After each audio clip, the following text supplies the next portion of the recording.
Bonjour à tous et bienvenue dans cette nouvelle vidéo. Donc nous allons voir le contrôle de gestion dans une approche contingente. Alors en 1 nous avons le contrôle de gestion selon les styles de management.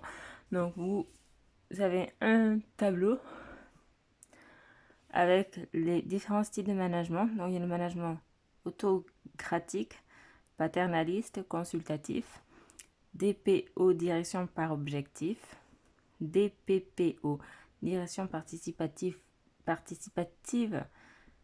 par objectif et management participatif. Nous avons le nombre de niveaux hiérarchiques pour chaque style de management et nous avons les caractéristiques du contrôle de gestion. Donc nous avons contrôle par écart, l'autonomie des acteurs, le pilotage par responsabilisation. Et nous avons le degré d'importance, soit c'est élevé, soit c'est faible. Donc là, pour le style autocratique, par exemple, pour le nombre de niveaux hiérarchiques, c'est très élevé. Après, pour paternaliste, c'est un peu, c'est élevé, mais un moins. Consultatif, pareil, c'est élevé, mais un moins. DPO, direction par objectif, c'est moins élevé, mais cela reste toujours. DPPO, direction par participative, par objectif, c'est élevé, mais ça commence vraiment à diminuer. Et quand c'est le style de management participatif, c'est très faible. Les niveaux hiérarchiques sont très faibles. Et c'est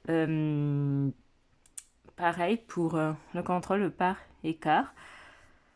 Pour le style autocratique, c'est très fréquent. Ensuite, ça commence, c'est fréquent. Ensuite, ça commence à devenir rare pour le dernier style de management. Et ensuite, pour l'autonomie des acteurs, quand c'est le style de management autocratique, c'est limité. Là, c'est encore un peu limité. Ensuite, ça commence à devenir large.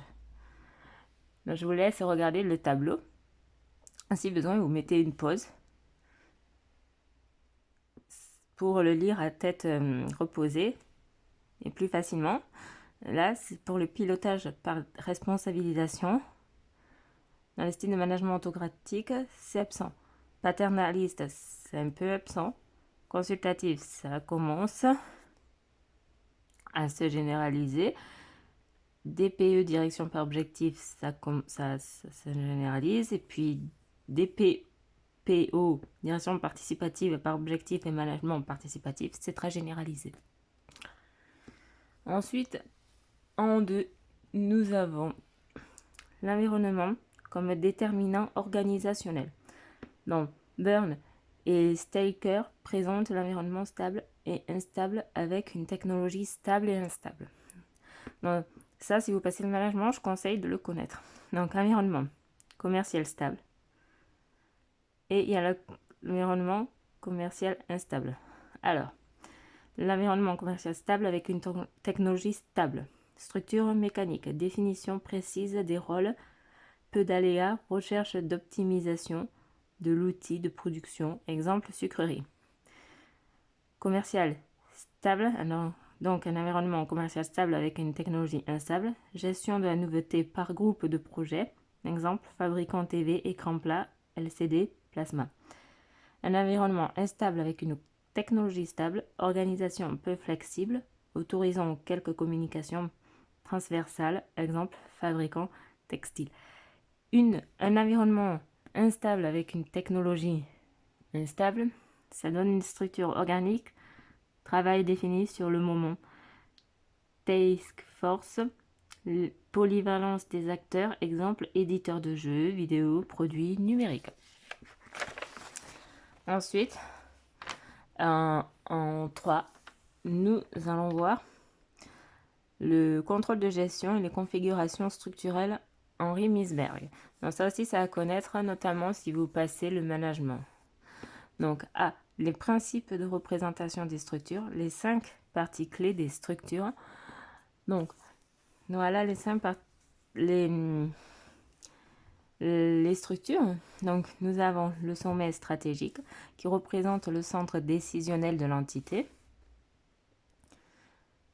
Nous avons la ligne hiérarchique qui les lignes hiérarchiques qui permettent les communications ascendantes et descendantes entre les différents niveaux hiérarchiques.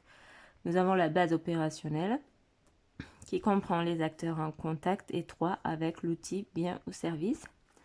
Nous avons le support logistique qui regroupe les acteurs au service des autres logistiques, reprographie, maintenance, etc.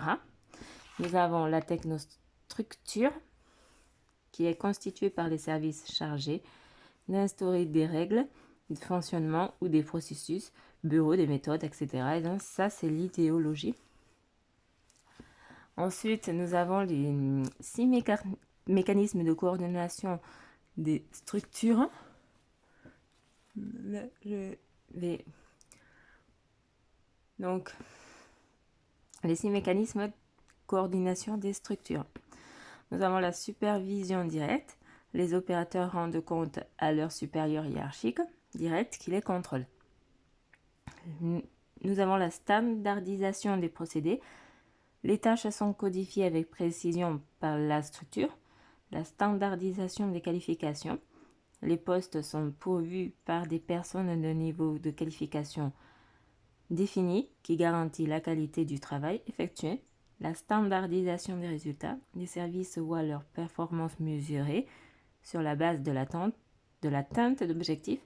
Nous avons l'ajustement mutuel. Les acteurs travaillent ensemble sans obéir à un formalisme strict et pouvant entrer en conflit, ce dont l'organisation doit tirer parti. Nous avons la standardisation des normes, culture commune à l'ensemble des membres de l'entreprise. Donc, ce que donne naissance à cette configuration structurelle, donc, qui sont les suivantes: la structure simple ou solaire, la bureaucratie mécaniste, la bureaucratie professionnelle, la structure divisionnelle, la configuration missionnaire, l'organisation politique. En 4, nous avons le modèle grenier, le cycle de vie des organisations. Donc vous avez le schéma, donc je vous conseille également de mettre une pause si vous voulez recopier le schéma également, si vous pouvez. Je sais même pas si on peut, si je peux vous zoomer. Je vais essayer de vous zoomer. Voilà, ça y est. Donc le cycle de vie des organisations. Donc ça passe par plusieurs phases, si vous voulez. Donc là c'est petite. Donc il y a la crise de leadership, croissance par créativité. Ensuite, nous avons la crise d'autonomie, croissance par direction. La crise de contrôle, croissance par délégation. La crise de bureaucratie, croissance par coordination. Ou croissance par collaboration. Ça, c'est les périodes de révolution, si vous voulez. Les périodes d'évaluation. Donc, petite, taille de l'organisation, grande. Voilà. Donc, si vous voulez recopier, je vous invite encore une fois à mettre pause. Voilà. Je vais vous repasser un peu la fiche pour que vous y voyez un peu mieux.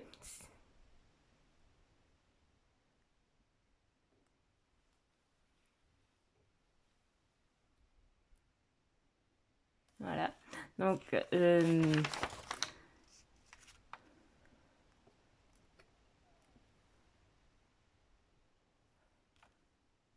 là, je vais essayer de vous mettre un zoom.